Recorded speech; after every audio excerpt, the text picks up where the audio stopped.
محترم سامعین، السلام علیکم ورحمۃ اللہ وبرکاتہ۔ میں سبین اشرف یوٹیوب چینل پر آپ کو خوش آمدید کہتی ہوں۔ ایمان کی شاہیں ہمارا عنوان چل رہا ہے، جس میں آج میں آپ کے سامنے ایمان کی 51 شاخ جو ہے وہ بیان کروں گی۔ کا عنوان ہے لوگوں کے درمیان عدل و انصاف سے فیصلہ کرنا۔ عدل و انصاف کا معنی عدل کے مادہ میں مساوات اور برابری کا مفہوم پایا جاتا ہے۔ امر متوسط اور معتدل کو بھی عدل کہتے ہیں۔ امام راغب اصفہانی رحمۃ اللہ علیہ کا قول ہے کہ مکافات میں مساوات کا لحاظ رکھنا عدل ہے۔ انصاف کے لغت میں معنی ہے کسی چیز کے دو مساوی حصے کرنا۔ اس لیے اسلامی عدل و انصاف کو اسلامی مساوات کا نام بھی دیا جاتا ہے۔ الغرض کارخانہ ہستی کا سارا نظام اعتدال و توازن پر قائم ہے۔ حسن و جمال کیا ہے؟ تناسب اور اعتدال میں ایک کیفیت ہے۔ اگر انسان میں ہو تو وہ خوبصورت انسان ہے، نباتات میں ہو تو وہ پھول ہے، عمارت میں ہو تو وہ تاج محل ہے۔ قرآن و حدیث میں عدل و انصاف کی اہمیت و افادیت بیان کروں گی۔ قرآن مجید میں سورۃ النساء میں ارشاد باری تعالیٰ ہے، اور جب بھی لوگوں کے درمیان فیصلہ کرو تو عدل و انصاف سے کرو۔ سورۃ المائدہ میں آتا ہے، اے ایمان والو، ہو جاؤ مضبوطی سے قائم رہنے والے، اللہ کے لیے گواہی دینے والے، انصاف کے ساتھ۔ ہرگز نہ اکسائے تمہیں کسی قوم کی عداوت اس پر کہ تم عدل نہ کرو، یعنی ہر حال میں عدل و انصاف کا دامن تھامے رکھو۔ سورۃ الانعام میں ارشاد باری تعالیٰ ہے، اور پورا کرو ناپ اور تول کو انصاف کے ساتھ، اور ہم نہیں تکلیف دیتے کسی کو مگر اس کی طاقت کے برابر، اور جب کبھی بات کہو تو انصاف کی کہو، اگرچہ رشتہ دار کا ہی معاملہ کیوں نہ ہو۔ یعنی رشتہ دار، دوست، احباب کی پرواہ کیے بغیر ہر حال میں عدل و انصاف کے تقاضے پورے کیے جائیں۔ سورۃ الاعراف میں آتا ہے، آپ صلی اللہ علیہ وآلہ وسلم فرمائیے کہ حکم دیا ہے میرے رب نے عدل و انصاف کا۔ سورۃ الصاد میں آتا ہے، اے داؤد، ہم نے مقرر کیا ہے آپ کو اپنا نائب زمین میں، پس فیصلہ کیا کرو لوگوں کے درمیان انصاف کے ساتھ۔ سورۃ الہود میں آتا ہے، اے میری قوم، پورا کیا کرو ناپ اور تول کو انصاف کے ساتھ۔ سورۃ النحل میں آتا ہے، بے شک اللہ تعالیٰ حکم دیتا ہے کہ ہر معاملے میں انصاف کیا کرو اور ہر ایک سے بھلائی کرو۔ سورۃ الشورى میں ارشاد باری تعالیٰ ہے، مجھے حکم دیا گیا ہے کہ میں عدل کروں تمہارے ساتھ۔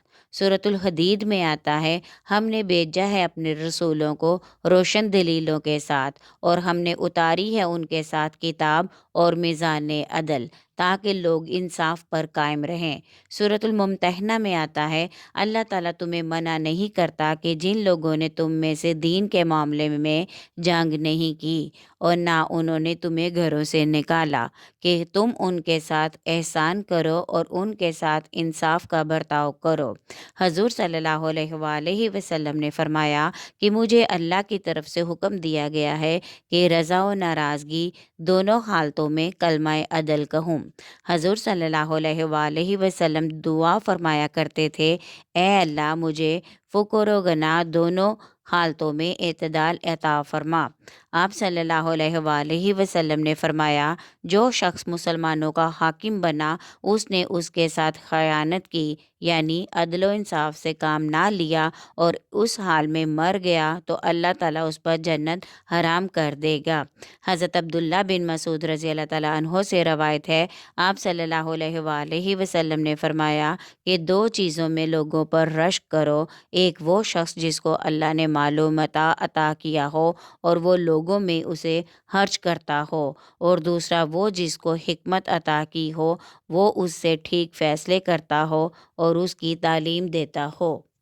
قیامت کے دن سب سے زیادہ عذاب ظالم حکمرانوں امام کو ہوگا۔ ایک دفعہ نبی اکرم صلی اللہ علیہ وآلہ وسلم نے صحابہ کرام علیہم الرضوان سے فرمایا کہ تم جانتے ہو کہ قیامت کے دن اللہ کے سایہ رحمت میں کون لوگ سب سے پہلے آئیں گے؟ عرض کیا گیا کہ اللہ اور اس کے رسول صلی اللہ علیہ وآلہ وسلم کو ہی زیادہ معلوم ہے۔ آپ صلی اللہ علیہ وآلہ وسلم نے فرمایا، یہ وہ بندے ہوں گے جن کا حال یہ ہوگا کہ جب ان کا حق ان کو دیا جائے تو قبول کر لیں، تو جب کوئی ان سے اپنا حق مانگے تو وہ اس کا حق ادا کر دیں، اور دوسرے لوگوں کے لیے بالکل اسی طرح فیصلہ کریں جس طرح کہ خود اپنے لیے کریں۔ حضرت موقل بن یسار رضی اللہ تعالیٰ عنہ فرماتے ہیں کہ میں نے حضور صلی اللہ علیہ وآلہ وسلم کو یہ فرماتے ہوئے سنا کہ وہ بندہ جس کو اللہ تعالیٰ کسی رعیت کا والی بناتا ہے اور وہ اس حالت میں مرتا ہے کہ وہ اپنی رعیت کے ساتھ دھوکہ کر رہا ہے تو اللہ تعالیٰ اس پر جنت حرام کر دیتا ہے۔ حضرت ابو امامہ رضی اللہ تعالیٰ عنہ سے روایت ہے، حضور صلی اللہ علیہ وآلہ وسلم نے فرمایا، میری امت کے دو ایسے گروہ ہیں جن کو میری شفاعت نصیب نہیں ہوگی، فرما روا جو ظالم اور خائن ہو، اور وہ شخص جو دھوکہ کرنے والا اور دین کی حدوں کو توڑنے والا ہو۔ عدل کرنے والوں کی فضیلت۔ نمبر 1، عدل کرنے والے اللہ کے محبوب بندے ہیں۔ سورۃ المائدہ میں آتا ہے، اور اگر فیصلہ فرمائے ان میں انصاف سے، بے شک اللہ تعالیٰ انصاف کرنے والوں سے محبت رکھتا ہے۔ نمبر 2، عدل متقین کی نشانی ہے۔ سورۃ المائدہ میں آتا ہے، عدل کیا کرو، یہی تقویٰ کے زیادہ نزدیک ہے۔ نمبر 3، عدل راہ راست پر چلنے والوں کی نشانی ہے۔ سورۃ النمل میں آتا ہے، اور ہر وہ شخص جو حکم دیتا ہے عدل کے ساتھ اور وہی راہ راست پر گامزن ہے۔ نمبر 4، عادل عرش کے سائے تلے ہوں گے۔ حضرت ابو ہریرہ رضی اللہ تعالیٰ عنہ سے روایت ہے، نبی پاک صلی اللہ علیہ وآلہ وسلم نے فرمایا، قیامت کے روز اللہ کے سائے کے سوا کوئی سایہ نہ ہوگا۔ حق تعالیٰ 7 اشخاص کو اپنے قرب میں سایہ مرحمت فرمائے گا، ان میں شرف اولیت امام عادل کو ہوگی۔ نمبر 5، عادل نور کے منبروں پر تشریف فرما ہوں گے۔ حضرت عبداللہ بن عمرو بن عاص رضی اللہ تعالیٰ عنہ بیان کرتے ہیں، نبی پاک صلی اللہ علیہ وآلہ وسلم نے فرمایا کہ عدل کرنے والے اللہ تعالیٰ کے پاس نور کے منبروں پر ہوں گے۔ یہ وہ لوگ ہیں جو اپنے اہل و عیال کے معاملات میں اور جو کام ان کے سپرد ہوں گے ان میں عدل کرتے تھے۔ نمبر 6، عادل کی زاہد پر برتری۔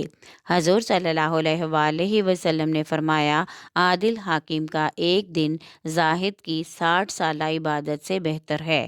نمبر 7، عادلوں کو نقصان پہنچانے والے جہنمی ہیں۔ قرآن مجید میں سورہ آل عمران میں ارشاد باری تعالیٰ ہے، بے شک جو لوگ انکار کرتے ہیں اللہ کی آیتوں کا اور قتل کرتے ہیں انبیاء کو ناحق، اور قتل کرتے ہیں ان لوگوں کو جو حکم کرتے ہیں عدل و انصاف کا، لوگوں میں خوشخبری دو انہیں دردناک عذاب کی۔ حضور اکرم صلی اللہ علیہ وآلہ وسلم اور عدل و انصاف۔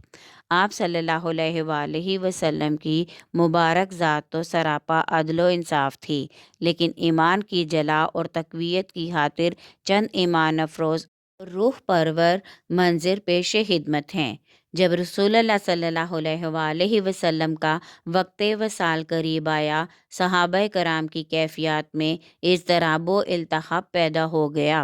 حضور صلی اللہ علیہ وآلہ وسلم حالت بیماری میں مسجد نبوی میں تشریف لائے، صحابہ کرام کو اکٹھا کیا اور ارشاد فرمایا، اے لوگو، اگر میں نے کسی کی پیٹھ پر کوئی دھرا مارا ہے تو یہ میری پیٹھ حاضر ہے، وہ مجھ سے بدلہ لے سکتا ہے۔ اگر میں نے کسی کو برا بھلا کہا ہے تو یہ میری آبرو حاضر ہے، وہ اس سے انتقام لے سکتا ہے۔ اگر میں نے کسی کا مال چھینا ہے تو میرا مال حاضر ہے، وہ اس سے اپنا حق لے سکتا ہے۔ سنو، اور تم میں کوئی اس بات سے نہ ڈرے کہ اگر کسی نے انتقام لے لیا تو میں اس سے ناراض ہوں گا، یہ میری شان نہیں ہے۔ محترم سامعین، آپ اندازہ لگائیے کہ حضور صلی اللہ علیہ وآلہ وسلم خالق کائنات کے محبوب ہو کر کائنات ارضی اور سماوی کے مالک و مختار ہو کر بھی اپنے آپ کو قانون شرعی سے بالاتر نہیں سمجھتے۔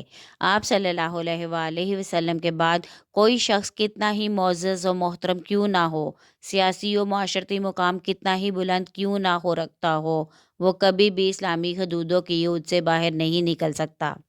آپ صلی اللہ علیہ وآلہ وسلم کی ظاہری حیات طیبہ میں نصر کی بیٹی ربی نے ایک لڑکی کے دانت توڑے تھے، تو آپ صلی اللہ علیہ وآلہ وسلم نے اس کی خاندانی وجاہت اور وقار کو نظر انداز کرتے ہوئے فیصلہ فرمایا۔ اسی طرح بنی مخزوم کی عورت نے جب کسی کا زیور چرایا تو آپ صلی اللہ علیہ وآلہ وسلم نے اس پر حد جاری کرنے کا فیصلہ فرمایا۔ حضرت اسامہ بن زید رضی اللہ تعالیٰ عنہ کی سفارش آئی تو اقلیم عدل و انصاف کے فرما روا نے فرمایا، اگر محمد صلی اللہ علیہ وآلہ وسلم کی بیٹی فاطمہ بھی اس جرم کا ارتکاب کرتی تو میں اس کا ہاتھ بھی کاٹ دیتا۔ اب ہمیں یہ دیکھنا ہے کہ جو قوم صاحب قرآن کی آغوش میں پروان چڑھی، جس کے قلب و نگاہ کو آفتاب نبوت نے روشن کیا، ان کی عملی زندگی کیسی تھی، عدل و انصاف کے قرآنی نظام کو انہوں نے کس طرح اپنے معاشرے میں نافذ کیا۔ امید ہے ہماری آج کی آڈیو آپ کو پسند آئی ہوگی۔ پسند آئے تو لائک کریں، شیئر کریں اور کمنٹ میں اپنی رائے کا اظہار ضرور کیا کریں، اور چینل کو سبسکرائب کرنا ہرگز نہ بھولیے گا۔ شکریہ۔